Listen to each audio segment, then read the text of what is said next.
Mace জীবনটা দূর থেকে দেখতেই সুন্দর। মনে হয় যে নিজের ইচ্ছে মতো যেখানে সেখানে যাওয়া যায়, যা কিছু খাওয়া যায় বা যা কিছু করা যায়। যেমন আপনি পড়তে ইচ্ছে করছে না, শুয়েছেন, তো কেউ ডাকছে, তাতে আপনাকে কেউ, বাড়িতে হলে কেউ ডাকতো, আপনার অসুবিধা হতে পারতো, কিন্তু মেসে কেউ কাউকে ডাকার নেই। আপনাকে কেউ বলার নেই যে এই সময়, নির্দিষ্ট সময়েই পড়তে হবে।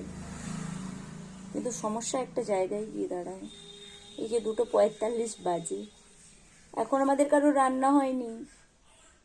এখন মনে হয় যদি বাড়িতে থাকতাম, কপাল। যতটা দেখতে মানে সেই সর্ষের ক্ষেত দূর থেকে দেখতে যত ঘন, কাছে গেলে মনে হয় ইস এত ফাঁকা ফাঁকা। মেস জীবনটা তেমনই, দূর থেকে মনে হয় ও কি সুন্দর, কোনো চাপ নেই, কোনো প্রেশার নেই। একদিন আসার পর মনে হবে কেন আসলাম, কেন।